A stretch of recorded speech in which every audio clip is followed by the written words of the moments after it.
El hombre que construía transparencias. Un relato de César Zapata. Nadie conoció nunca la causa de su extrema paciencia, ni su nombre o procedencia. Llegó con algunos aprestos, un equipaje tan singular como su vestimenta negra, ligeramente fuera de moda, pero poco atrevida para las costumbres de Santiago, donde nadie vive sin pasar revista a los demás y luego olvidarlos.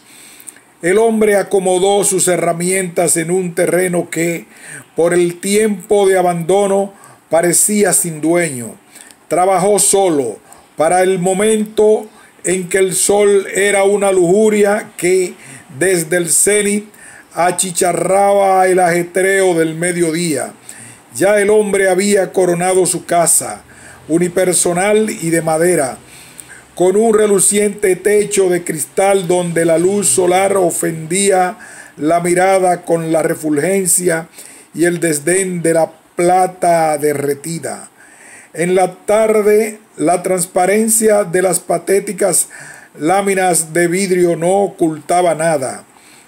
La claridad del desconocido, abominable contraste con las faltas que detrás de los paños y las chalinas los otros se empeñaban en ocultar. Los mismos actos secretos, velados por la misma hipocresía, se dilataban y penetraban en la memoria de todos. El desenfreno es ilícito tras la opacidad de un secreto perdón. Una limosna a la Santa Iglesia nos concede la condición de caballeros a bajo costo, pensaron algunos desde su sombra.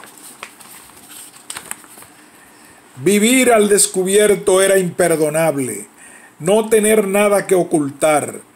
La puesta en evidencia de alguien era como si los demás fueran despojados de sus vestimentas y obligados a exhibir sus marcas nocturnas. La epidemia del demonio, la huella de la sodomía y la lascivia, cubierta con el deseo de desconocer lo que no puede ignorarse. Y la sierpe de la vergüenza termina arrastrándose en la ira.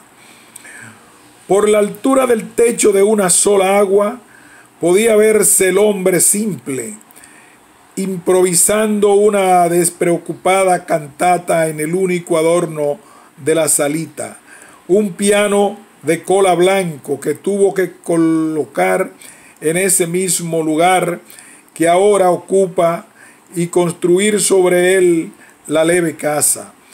Parecía un pez inmaculado en una pecera, mientras afuera los hombres pasan hacia la iglesia en manga de camisa y con mujeres de rostros velados que piensan que nadie actuará contra el conjuro callado que las cautiva, produciéndoles húmedas pesadillas y dolores de cabeza. Y el hombre, más que ignorarlos, parecía esperar lo imponderable. El sermón del párroco había sido contundente contra el egoísmo de creernos puros y perfectos como dioses, apartándonos de la posibilidad del perdón y la misericordia. La piedra ha de ser lanzada contra aquel que se cree libre de pecado, y dio la espalda a los feligreses que ese día diezmaron con impudicia. Al salir de la iglesia, las mujeres se precipitaron a sus casas, mientras poco a poco los hombres se congregaban frente a aquella con techo de cristal. Los niños y los perros abandonaban las calles advertidos. El sacerdote se apostó en una ventanita junto al campanario, de donde tantas veces avistó a las adolescentes con las que fantaseaba, y se inició la orgía. Gritaron los cristales bajo el peso de las piedras, mientras los ojos de calma incólume del que se creía puro observaban. Sin queja, sin gestos en el rostro, los proyectiles agrietando la transparencia de las losas. la ira jadeante de los que realizaban en los lances una extraña catarsis. Al final examinó las formas de las heridas en el vidrio, la textura de las piedras y casi con tristeza la distancia que ya los hombres dispersos habían agotado.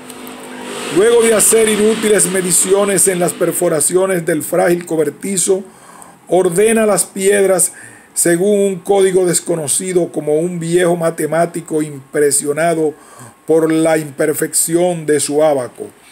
El orden de las rocas era estricto. Colocaba con predilección las piedras silíceas y rechazaba las terrosas. Aquellas que menos daño hacían al techo eran inservibles. Al pasar un tiempo para él infinitamente repetido, irrumpe en la salita con nuevas planchas lavadas y acrisoladas como el ópalo, y sube a los travesaños como un equilibrista. Pensaba las medidas sin usar instrumento, como mensurando algún endecasílabo antiguo, y las planchas encajan perfectamente como versos. Su agilidad de acróbata hace breve la tarea, y desde la abadía los otros, amontonados, miran con la torpe fuerza de la envidia. Así empezó la tribulación. No sé cuántas veces contemplé con la impotencia del asombro la lucha entre el hacedor y los detractores. El bailarín en los travesaños con sus piezas de agua contra los enfermos de la piedra, babeantes, haciendo extrañas calistenias, esperan la reparación final con las manos aceradas. Ahora los veo anidarse alrededor de la casa y pienso si habrán más meteoros o cota para el corazón que cristal y paciencia. Disparan contra el aire duro, contra el agua limpia que cobija la casa del silente. Sudando sangre por las yemas de los dedos, tiran sus propias almas macizas. Caen convulsos, apretando entre sus manos el frenesí de la roca, los cálculos del infierno. Delirantes flamean sobre paredes aniquiladas.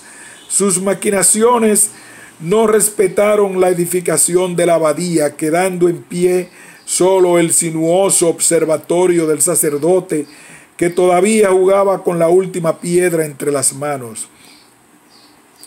La festividad de la destrucción terminó con una extensa puesta de sol.